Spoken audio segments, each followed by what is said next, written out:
Welcome students. This is the class of chemistry of standard 9. Today we will discuss a very common term, very common topic, that is evaporation. In fact, evaporation is very common to us because we all know that this is a process in which a liquid state of a substance is converted into its gaseous state or its vapor form. Evaporation term सुनते ही हमारे जहन में state change से related बातें आती है और इस टर्म के रिगार्डिंग हम सब लोग ऐसा जानते भी हैं कि इवेपोरेशन एक प्रोसेस है जिसमें एक लिक्विड सब्सटेंस का गैसियस फॉर्म में कन्वर्जन होता है on heating, but someone will little confused about this term and they think so. Evaporation and vaporization both are the same terms, but in earlier classes we have already discussed both are the different terms. For the vaporization, the temperature is fixed, that means at a fixed temperature the vaporization process occurs. But evaporation, there is no fixed temperature. Evaporation of a substance can be occur at any temperature below its boiling point. यानी evaporation के लिए we have a variable temperature status, but for vaporization the temperature is fixed for a particular substance. आज जो हम लोग evaporation पे discuss कर रहे हैं ये हमारे डे टू डे लाइफ से रिलेटेड ये प्रोसेस है एंड डेफिनेशन के पॉइंट ऑफ व्यू से इसको देखें तो the process of conversion of a substance from a liquid state to the gaseous state. यहाँ पर तो कॉमनली हम जानते हैं वेल नोइंगली है कि the process of conversion of a substance from the liquid state to the gaseous state. यहाँ से इस टर्म के लिए एक स्पेशलाइजेशन है कि at any temperature below its boiling point. जो भी सब्सटेंसेस है उनका अपना एक सर्टेन बॉइलिंग पॉइंट होता है, उस बॉइलिंग पॉइंट से बिलो किसी भी टेम्परेचर पर इन केस एक लिक्विड सब्सटेंस का कन्वर्जन उसके गैसियस स्टेट में होता है तो that is called evaporation. Water के लिए हम लोग जान रहे हैं कि वाटर का बॉइलिंग पॉइंट 100 डिग्री सेल्सियस है, लेकिन क्या इवेपोरेशन पॉइंट भी होगा? तो नहीं. इवेपोरेशन के लिए at any temperature water can be vaporise और water can be change into water vapour below 100 degree Celsius जो उसका बॉइलिंग पॉइंट है. एंड इस तरह के कंडीशंस हम लोग अपने सराउंडिंग्स में देख सकते हैं. You know the room in which we live, वो रूम जिसमें हम लोग रह रहे हैं वहां का temperature never goes to 100 degree Celsius. उस रूम का टेम्परेचर 100 डिग्री सेल्सियस कभी नहीं जाता है. बावजूद इसके उस रूम के फर्श पे अगर little amount of water spread कर दिया जाए तो after some time that water disappears. Where does it go? Actually it is converted into vapor and goes to the atmosphere.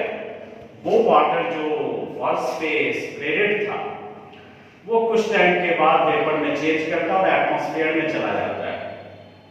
तो यहाँ पे उस वाटर का बॉइलिंग तो नहीं हुआ है, वेपोराइजेशन तो नहीं हुआ है, तो क्या हुआ है, वो इवेपोरेशन हुआ है, क्योंकि उस रूम का टेम्परेचर बिलो 100 डिग्री सेल्सियस है। 30 डिग्री हो सकते हैं, 25 हो सकते हैं, 35 हो सकते हैं, but never close to 100 degree Celsius. In that situation, the conversion of water into its vapor form, this is evaporation.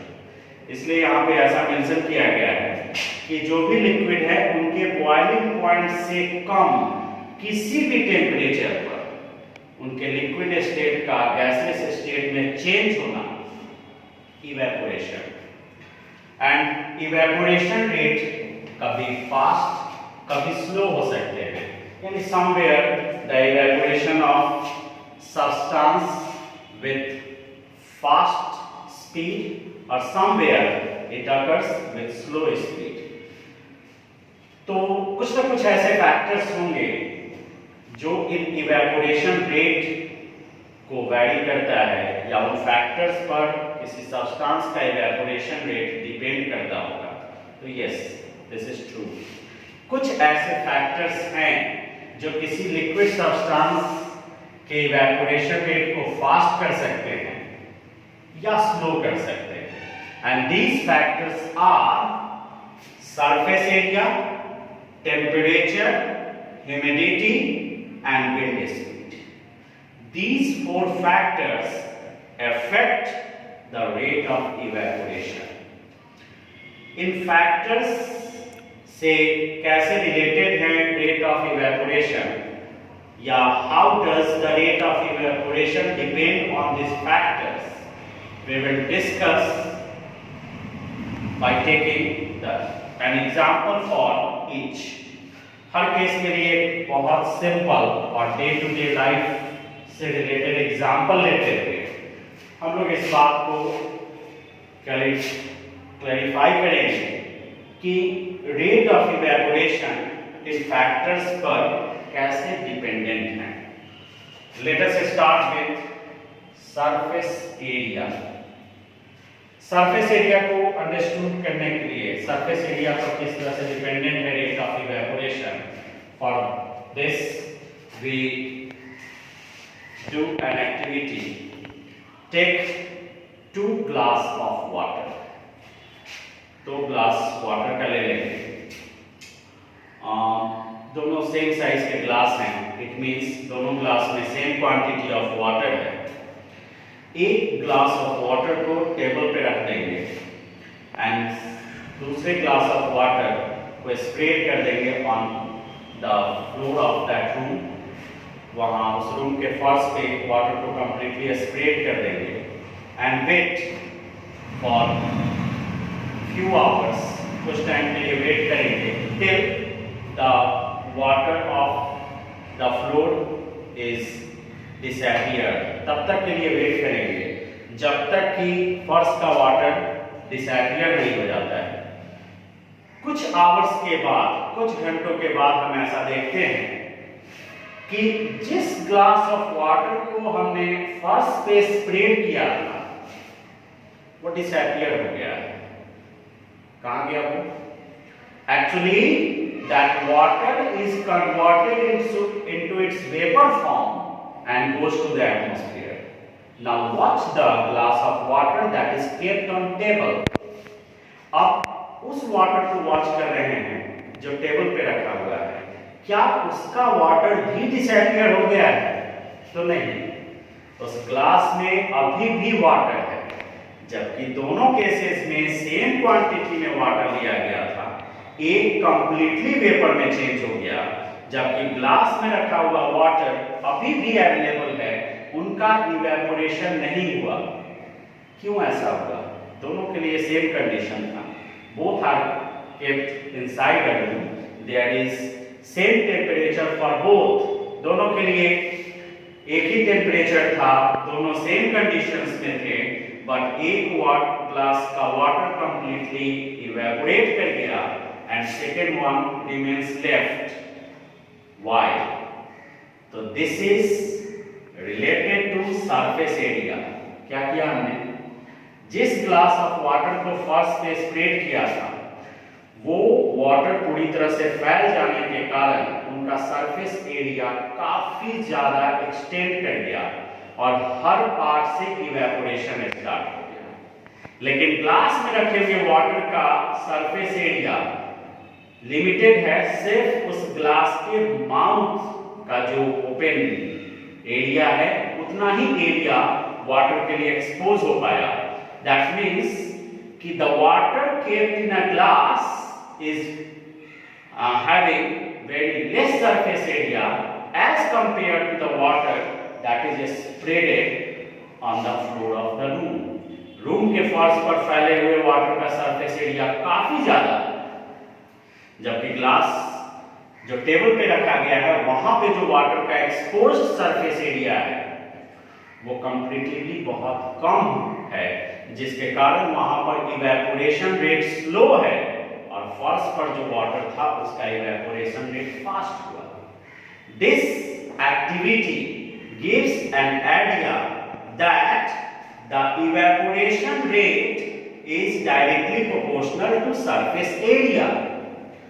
ये यहां पर इस बात को शो करता है कि सरफेस एरिया का डायरेक्टली प्रोपोर्शनल है इवेपोरेशन रेट।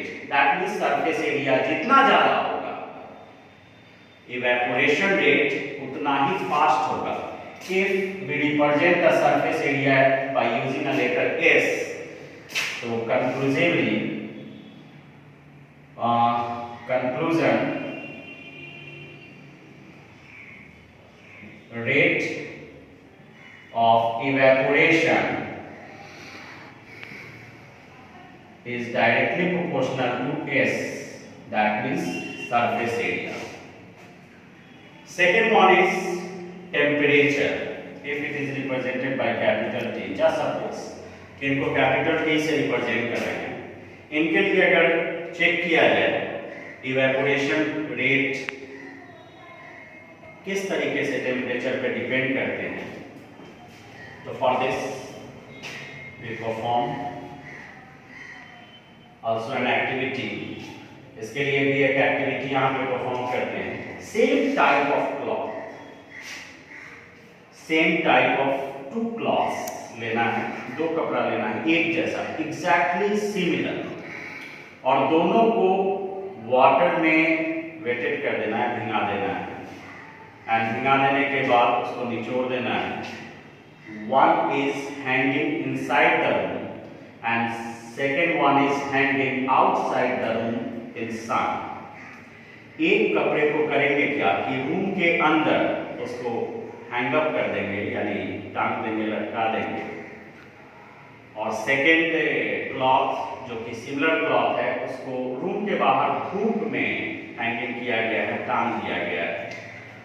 थोड़े टाइम के बाद, just after a few minutes, 10 minute 20 minute आधे घंटे के बाद ऑब्जर्व करेंगे तो ऐसा हम लोग देखते हैं कि जो क्लॉथ आउटसाइड द रूम था सन में वो कंप्लीटली ड्राई हो गया है, जबकि जो रूम के अंदर क्लॉथ है, सिमिलर क्लॉथ है, वो अभी भी कंप्लीटली ड्राई नहीं हुआ है। क्लॉथ, वेटेड क्लॉथ का ड्राई अप हो जाना मींस उस क्लॉथ से वाटर रिमूव हो गया, वो इवेपोरेट कर गया। तो सेम टाइप ऑफ क्लॉथ्स थे, फिर भी एक से इवेपोरेशन वाटर का कंप्लीटली हो गया और दूसरे केस में अभी तक वाटर कंप्लीटली इवेपोरेट नहीं हुआ है। That means in both of the cases the evaporation rate is not same. इन दोनों केसेस में इवेपोरेशन रेट सेम नहीं है। Outside the room evaporation rate is fast, whereas inside the room evaporation rate is completely slower. What do we get about this conclusion? This is the case of temperature. यहाँ पे inside the room temperature comparatively outside temperature से कम है, इसलिए evaporation rate slow है। Outside the room sun में यानी धूप में टेम्परेचर कंपैरेटिवली हायर है, इसलिए इवेपोरेशन रेट वहां पे फास्ट हुआ है। This activity gives the conclusion that the rate of evaporation is directly proportional to temperature.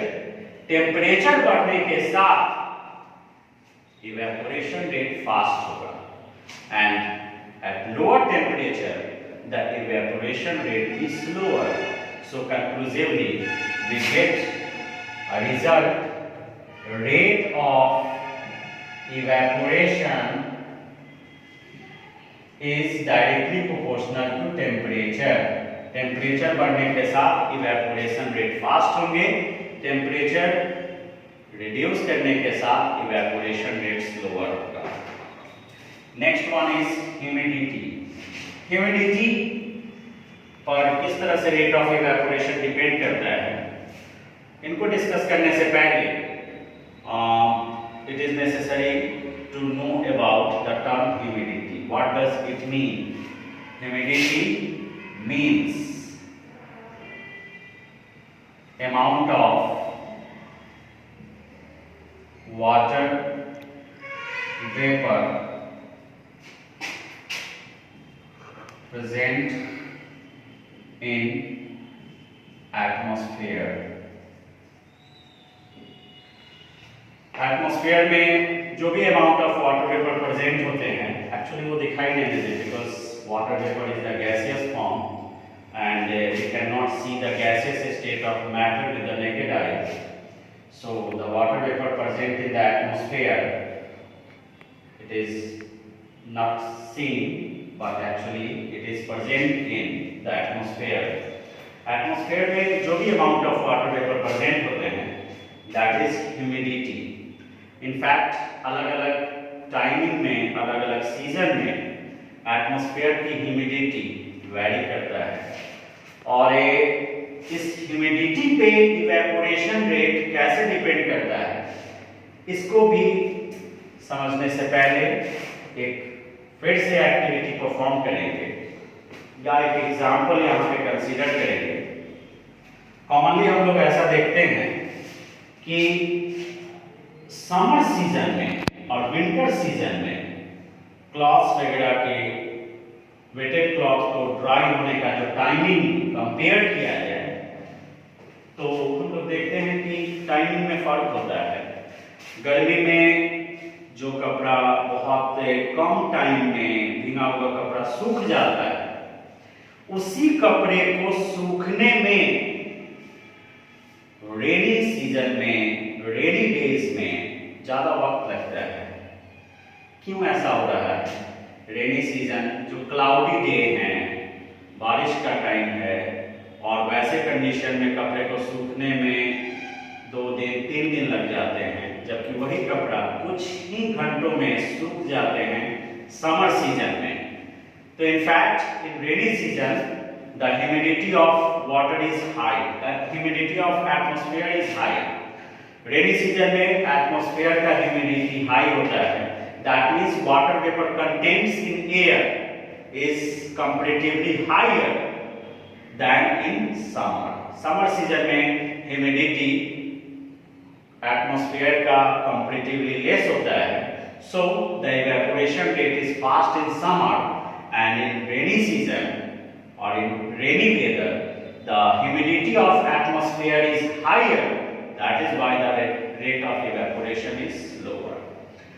यानी ह्यूमिडिटी के केस में अगर ह्यूमिडिटी को हम लोग यहाँ पे H से रिप्रेजेंट करें तो ऐसा देख रहे हैं कि rate of evaporation is inversely proportional to humidity. यानी एटमॉस्फेयर में ह्यूमिडिटी जितनी ज्यादा होगी इवेपोरेशन रेट उतना स्लो होगा, और एटमॉस्फेयर में ह्यूमिडिटी कम है तो इवेपोरेशन रेट फास्ट होगा। So the rate of evaporation is inversely proportional to the humidity of atmosphere. Fourth one is wind speed. Wind speed is also a factor which affects the rate of evaporation. Wind speed को अगर हम लोग WS से represent करें, just this is symbolic representation we supposed for this, यहाँ पे suppose किया गया है इस चीज को। तो विंड स्पीड के लिए एक एक्टिविटी परफॉर्म करते हैं, फिर हम लोग इसमें इवेपोरेशन रेट को फाइंड करने के लिए the best activity, best example है भीगे हुए कपड़े को सुखाना, जिससे ये पता चलता है कि water disappears, that means there is evaporation takes place. अभी करेंगे क्या कि सेम टाइप ऑफ क्लॉथ्स को वेटेड करेंगे, सेम टाइप ऑफ क्लॉथ्स को भिगा देना है, and they are hanged in two different rooms. In one room the fan is in on mode, and in second room the fan is on off mode. दो room में same type of clothes को भिगाने के बाद hang up कर देना है, लटका देना है, टांग देना है। एक रूम में फैन ऑन कर देना है, दूसरे रूम में फैन ऑफ कर देना है। और एक थोड़ी देर के बाद जब हम ऑब्जर्व करेंगे तो ऐसा हम देखते हैं कि जिस रूम में फैन ऑन था उस रूम का क्लॉथ ड्राई हो जाता है, जबकि जिस रूम में फैन ऑफ है उसमें क्लॉथ्स को ड्राई होने में ज्यादा टाइम लगा है।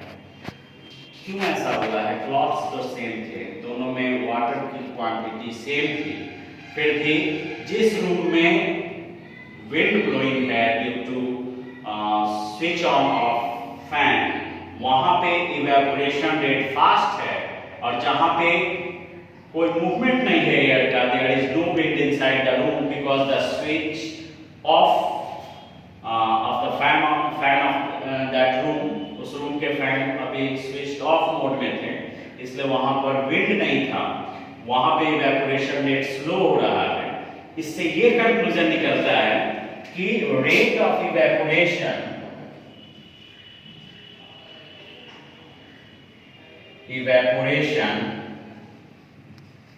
is directly proportional to wind speed।